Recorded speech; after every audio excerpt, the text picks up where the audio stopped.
What's the difference between pituitary dwarfism and typical dwarfism? Well, there is no sense of typical dwarfism.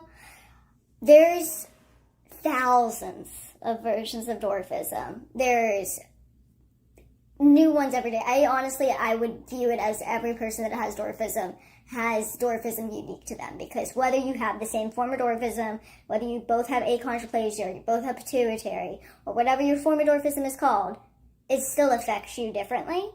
But let's look at the definitions. Okay, so dwarfism is defined as someone with short stature that results from a genetic or medical condition. Dwarfism is generally defined as an adult height of 4 foot 10 inches or below. Now, that is not to say if you were 4 foot 10 or below that you are someone living with dwarfism. There is a genetic condition or a medical condition that has happened that has caused that dwarfism. If you are short-statured and you don't have any genetic family with dwarfism, or you didn't go through a medical condition that caused your short stature, you do not have dwarfism, and either way you have to get diagnosed by a medical professional to say that you have dwarfism. Now, pituitary dwarfism or growth hormone deficiency dwarfism is known as a dwarfism that is caused by an insignificant amount of growth hormone in the body. This can cause short stature, delay in dental and skeletal frames. Now, with pituitary dwarfism and other forms of dwarfism, there are differences I have noticed.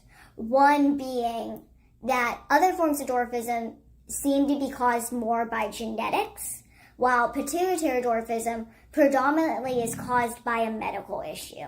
There is something that person with their dwarfism went through medically at a young age, or a preteen age, before puberty, or before the most growth the human body sees, and it's caused a delay or a stop to their hormone producing at all, and they went on treatments to try to help it, and they kind of got stuck where they got stuck when they got stuck. That is what happened with me. That is what happened with a lot of people I know with pituitary dwarfism. I can't say that there isn't a form of pituitary dwarfism caused by genetics, but as far as I know medically, my doctors have told me and my family that this is not something that was caused by genetics. This is something that was caused medically. This was something that was a side effect of my cancer and chemotherapy, and this has nothing to do with my past or my present ancestry.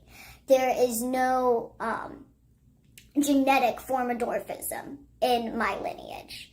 And that seems to be true for a lot of people with pituitary dwarfism. I know people that have had children with pituitary dwarfism and they haven't genetically passed anything on. So from my experience and my understanding, pituitary dwarfism is predominantly caused by medical issues, while other forms of dwarfism tend to be pointed at genetic issues.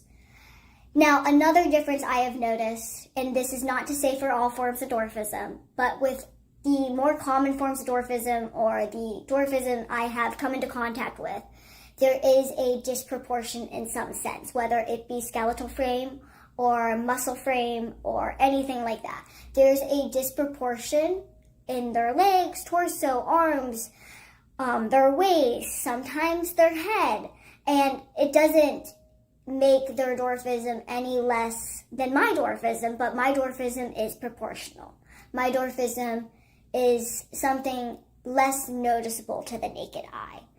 And that is a difference I have seen with my dwarfism versus other people's dwarfism, is you can usually tell that they have dwarfism, while people with pituitary dwarfism, it takes you a second to kind of understand that they are an adult, or that they are mature, and they aren't the child that you perceive them as, or the short-statured disability that you assume they have. It's a different form of dwarfism.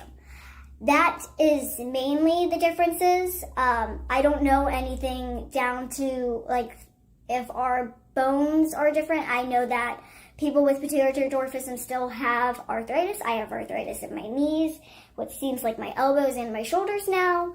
I know that there's a lot of medical issues that come with other forms of dwarfism.